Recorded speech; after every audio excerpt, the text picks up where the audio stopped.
It landed in my inbox at 9:42 a.m., just as I was stirring powdered creamer into the office's sorry excuse for coffee. The subject line read, "Strategic Compensation Realignment," a phrase so sterile it could have been lifted from a machine that writes apologies for corporations. I clicked it without thinking, expecting the usual quarterly waffle. But the moment my eyes hit the second paragraph, something inside me stiffened.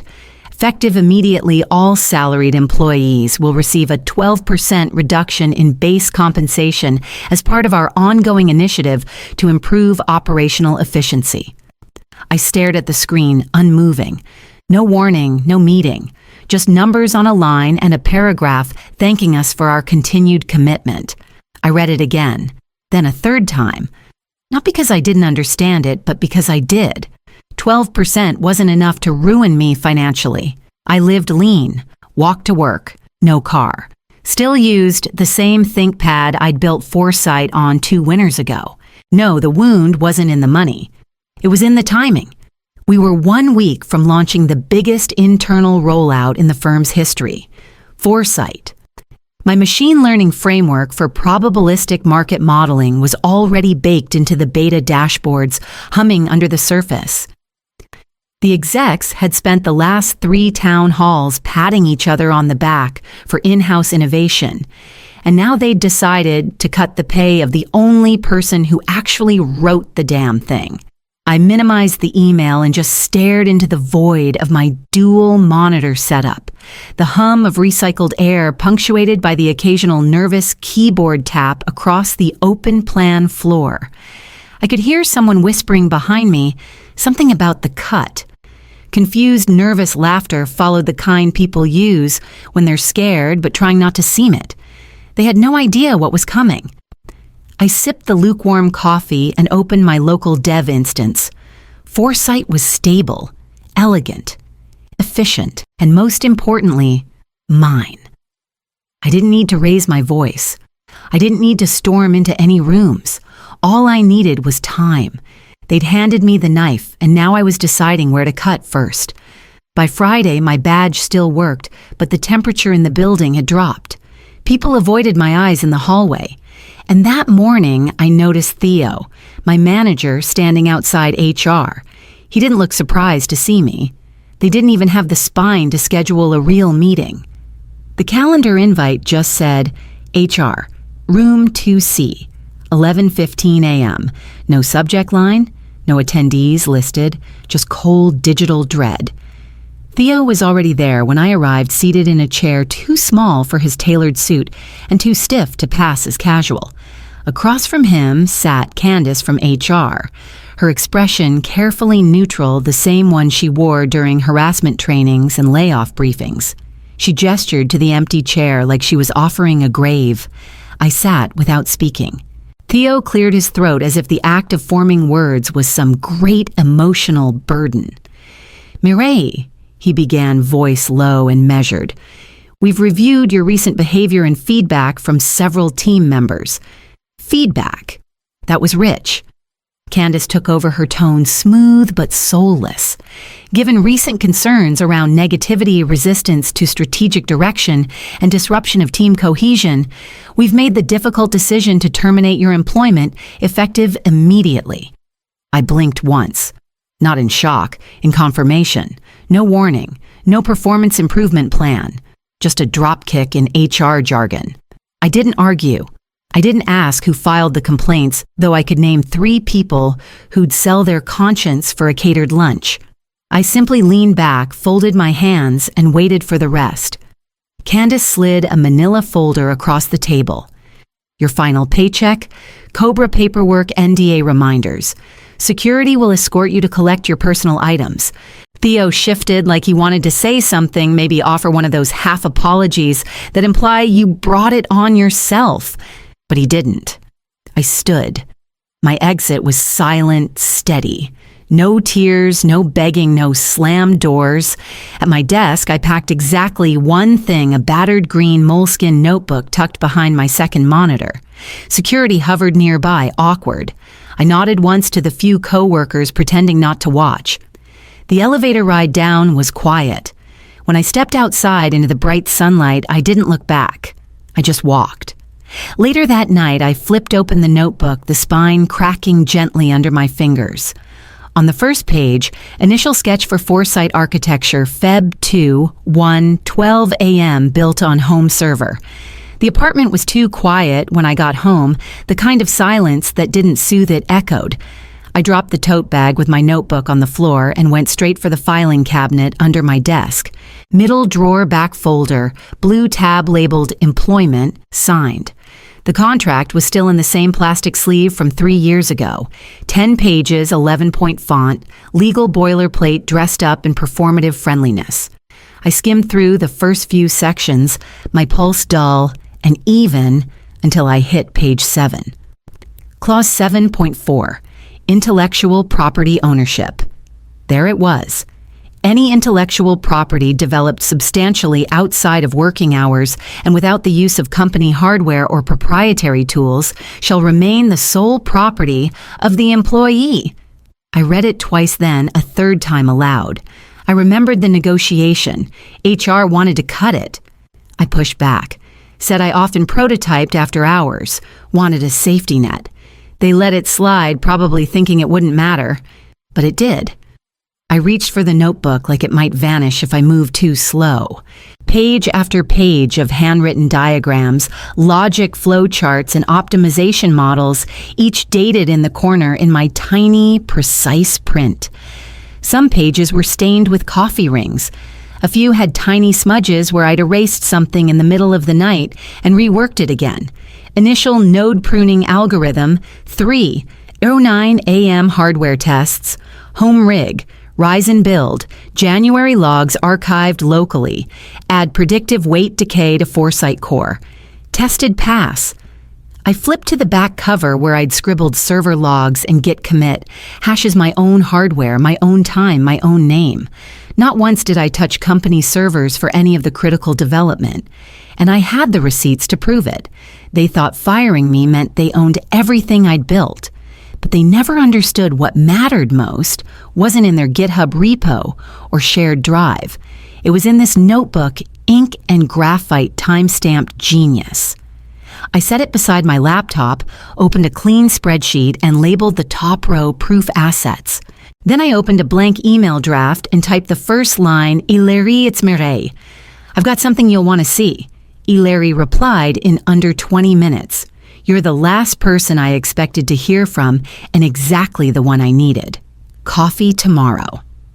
We met at a small cafe tucked behind a bookstore in the Arts District, the kind of place where nobody wore suits and the baristas wrote code between orders.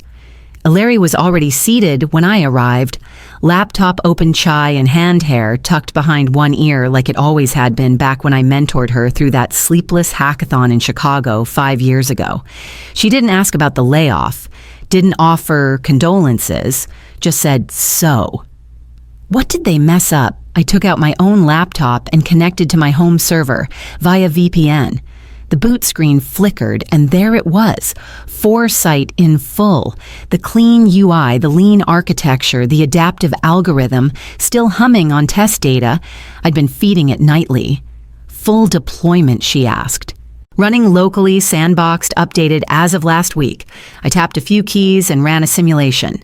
CPU usage dropped by 37%. Predictive models loaded 1.6x faster than baseline. The throughput chart spiked. Hilary leaned forward, eyes wide. You did this? Alone? I nodded. No corporate equipment, all off clock. And I have the clause to prove ownership. She didn't speak for a full 10 seconds. Then slowly, what are you looking for? Investment acquisition. Neither, I said. I'm licensing. Exclusively. You get first rights. No equity dilution. No sale. Hilary blinked, trying to read my angle. I'm not selling a product. I'm licensing an advantage I added. She leaned back and exhaled. Smart. Ruthless. Classic Cass. I closed the laptop. It's called Foresight. You can rebrand it, but it's mine. And if you want it, we do it clean up front payment royalty clause, strict use terms. She grinned. Send me the draft. I'll loop in legal by end of day. I nodded once, then stood to leave. Just before I walked out, she said they must be panicking. They will, I said, sliding my hands into my coat pockets. They just don't know it yet. That night, I watched the test logs run again from home, brighter somehow, like the system knew it was finally going where it belonged. The contract came back 3 days later, redlined and riddled with polite pushback. Their legal team had questions about scope, usage, rights, liability. I expected it. I welcomed it. I'd already anticipated every clause they'd try to bend. I opened the PDF on my second monitor and my spreadsheet of proof assets on the first. Everything they questioned, I countered. Every vague request for shared ownership was met with a firm reply, "Foresight remains wholly mine." The number I gave them wasn't high enough to scare them off, but it wasn't humble either. $75,000 upfront, 3% of net revenue on any product built with Foresight's core logic and strict limitations on derivative work. Hilary called later that evening. "They're dragging their feet," she said. "Not about the money, they're trying to figure out why you're not asking for more." "I'm not building an empire," I replied. "I'm building leverage." There was a pause. Then she said, "The CTO wants to meet." His name was Anders Quill. He wore monochrome suits and measured ROI per syllable. We met over video, no small talk, no jokes. He skimmed my terms, raised an eyebrow at the royalty clause, and said, "You're betting on performance, I always have." He looked down back at the numbers, then nodded. Approved. Just like that, it was done. 3 weeks later, the wire transfer hit my account. Clean sharp. The kind of money that once took a year to earn now arrived as a prelude. The contract was signed. The ownership was locked. Foresight, soon to be rebranded, was licensed exclusively to Vantacore under the new name Pulse Predict. I wasn't an employee. I wasn't an executive. I was something rarer, a silent owner of an unstoppable tool. No meetings, no status updates, just royalties and silence. When the final paperwork came through, I printed a copy and tucked it beside the notebook in my desk drawer. 2 artifacts of what they thought they could erase. I didn't toast or celebrate. I just watched the server logs pulse on my monitor and whispered, "Now we wait." Because somewhere across town, the other version of Foresight, the stolen one, was about to wake up without its heart. Pulse Predict went live with zero ceremony, just a quiet launch email, a sandbox link, and a clean API package that made engineers grin and project managers weep with relief. Within 2 weeks, 2 enterprise clients signed multi-year contracts. Neither had even returned my former company's last outreach. The integration team at Vantacore worked fast but carefully. They understood the system's nuance. They respected the sharp edges. Every module was reviewed, every optimization, explained nothing touched, unless they knew what it did and why it mattered. Meanwhile, across the city, the Frankenstein version of Foresight was being stitched together by people who didn't know where the brain lived. I heard from a former colleague, Devika, the only person who ever stayed late for real reasons. She messaged me from a burner account. Just one screenshot, a dashboard error from their client portal. Red warning banners everywhere. Her caption read, "The clone can't even handle regression loops." They'd tried to replicate what I built with what they thought they understood. Problem was, Foresight didn't just predict. It adapted, rerouted, rewrote its own logic in low-risk layers. It was elegant because it was lived and grown, not assembled. Their version buckled under pressure. Within a day, complaints started rolling in. Downtime, broken visualizations, misaligned datasets. One client threatened to walk mid-quarter. Theo was reportedly in panic mode, trying to shield the board from the reality that their internal solution couldn't even process stable input streams. I imagined him hovering over some poor junior engineer's shoulder, barking vague directives while pretending he understood what memory leak meant. Vantacore, meanwhile, pushed a minor update to Pulse Predict that shaved another 4% off runtime. Their marketing team quietly updated the case study landing pages. No flair, no taunts. But it didn't go unnoticed. By the end of the second week, a third client had reached out. someone who used to be one of ours. I watched from my apartment window that night city lights flickering against glass and thought they're not just losing code, they're losing ground, and the gap's only going to get wider. The next morning, my inbox lit up with a familiar name, Theo Wren. Subject line: thought we might catch up. It came in at 6:17 a.m., timestamped just early enough to pretend he was working hard and not panicking. The subject line read, "Thought we might catch up." I didn't open it right away. I made coffee, first folded laundry, fed my neighbor's cat. Let it sit there glowing like a landmine in my inbox. When I finally clicked, it was exactly what I expected. "Hi, Murray, hope you've been well. I've been following some of your recent work, impressive stuff. We're exploring new initiatives at the firm and would love to reconnect. There may be opportunities for short-term consulting or collaboration if you're open to it. Let me know if you'd be up for a coffee. All the best, Theo." The gall of it was almost artistic. This was the same man who sat across from me in HR and nodded along as they erased me, who stripped my name off the repo and whispered to the board about team misalignment. Now he wanted to grab a cappuccino and pretend we were colleagues again, like there hadn't been a knife between my ribs when I left that building. I didn't bother drafting a clever reply. I didn't need to. I pulled up my dashboard from Vantacor. The most recent royalty transfer, $412.690 FEV2, had hit overnight. Q1 licensing revenue. Clean. Verified. Mine. I took a screenshot of the line item, cropped it tight. No explanation. No emotion. Just numbers. New email. Subject: does this look like I need the work attachment? Q1 royalty PNG, no greeting. No signature.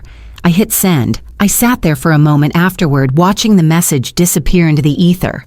I imagined him in his glass office, squinting at the screen, his mouth going dry, as the reality settled in that I wasn't interested, that I didn't need him, and that maybe I'd already won. But as the sun edged higher across my windowsill, I realized something else. Winning silently was satisfying. But some stories deserved to be told. I didn't decide to leak everything out of vengeance. It was clarity.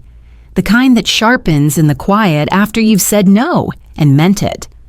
I gathered it all slowly, meticulously, every page from my notebook scanned and dated, the full PDF of my employment contract with clause 7.4 highlighted in bright blue, email threads where I raised red flags about leadership's short-sighted roadmap, screenshots of Pulse Predict benchmarks next to the internal clone's crash logs, courtesy of a quiet ally who still worked on the inside. Then I wrote a short cover note. No drama, no accusation, just a timeline and attached evidence. The journalist was someone I'd followed for years, Ray Jansen, senior writer at TechSlate. She once dismantled a $1 billion crypto scam with nothing but leaked Slack messages and 2 verified spreadsheets. I knew she'd know what to do. I created a new Proton Mail alias, encrypted the zip file, and hit send. Then I waited. 48 hours later, the headline dropped, "They fired her." Now her algorithm is devouring them. It led with the clause, followed by screenshots of the architecture diagrams in my handwriting, juxtaposed against the performance collapse of my old employer's rushed copycat. Ray didn't hold back. She interviewed anonymous sources, quoted industry analysts who called Pulse Predict a category-defining technology, and ended the piece with a brutal line. The engineer they labeled disruptive is now disrupting them with interest. By noon, it was trending on Twitter. By 3, it hit the front page of Hacker News. Reddit threads were already dissecting the commit logs and praising Engineer X as a case study in quiet revolt. I didn't refresh the article page. I didn't need to. Instead, I opened my royalty dashboard. New contracts were already pending. CTOs from companies I'd once dreamed of working for were now requesting meetings, but I didn't answer them yet. I closed the laptop and stood by the window watching as the wind picked up across the street. The storm hadn't hit them yet. Not fully, but it was coming. By the end of the week, the second client announced they were pulling their contract quietly, professionally, but unmistakably. The first had left days earlier, citing unresolved technical concerns. Internally, I knew that meant the clone had buckled again, this time during a live client demo. Industry forums were already lighting up with speculation. No one named names, but everyone understood who the legacy platform provider was. The timing, the tech, the collapse, it all pointed back to them. Within days, the exits began. Mid-level engineers started updating their LinkedIn profiles. A senior product manager posted a vague goodbye with just enough edge to read like a confession. The stock dropped 41% by close of day Thursday. I didn't smile. Not yet. On Friday morning, a second email from Theo arrived. Subject: rebuilding bridges, Emire. In light of everything, we want to acknowledge past mistakes and extend a formal apology. We'd value the chance to reconnect and explore ways we might collaborate again. If you're open, we'd love to schedule time to discuss opportunities for a return on your terms. Sincerely, Theo. I read it once, then closed the tab without responding. There was nothing left to say. I walked to the window and pulled the blinds open. Sunlight spilled across the hardwood, quiet and unbothered. My laptop screen pinged behind me. I turned back and opened the Pulse Predict dashboard. Quarterly royalties received $612, $344.89. It didn't surprise me. Vantacore had just signed a government analytics contract. The licensing clause kicked in the moment the first model deployed. The money wasn't the point, not really. What mattered was the message, that I didn't have to return, that they'd already paid the price.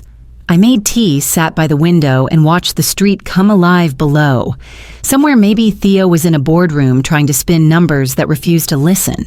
And I was exactly where I chose to be. Still. Sharp. Unshakable. Because the most dangerous kind of revenge was the kind that didn't knock. It just lived. I passed the building on a whim, not because I missed it, just to see if it was still standing. It was. Same polished stone exterior, same stiff logo bolted above the revolving doors, like nothing had changed. But through the tinted glass, I saw the truth. Empty desks, tired eyes, a receptionist scrolling without focus. The energy inside was hollow, like something important had been scooped out, and no one dared say it aloud. I stood across the street for a moment, hands in my coat pockets, watching people file in and out. A young guy in a wrinkled blazer checked his phone, muttered something sharp under his breath. I wondered if he was reading the TechSlate article, or maybe the leaked internal memo now circling forums, the one confirming the Foresight clone had been scrapped indefinitely. 3 years ago, I would have walked through those doors carrying a backpack, an idea, and a hope that someone would notice. They did eventually, but only when it was too late. I turned away and walked 3 blocks to Vantacore's pop-up launch event. The banner out front read Pulse Predict, the new standard in predictive intelligence. Inside, LED walls scrolled through live case studies. Demo stations buzzed. Clients and engineers shook hands over projections I'd optimized alone at 2 a.m., with a cracked monitor and cold noodles on my desk. One slide caught my eye, white text on a dark background, powered by core logic architecture MCAS.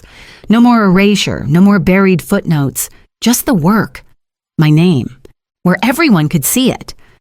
I stepped back outside as the event carried on without me. I didn't need applause. I didn't want their gratitude. I'd taken what they tried to strip away and made it undeniable. They once called me disruptive like it was an insult. Now my royalties are cleaning up their balance sheet.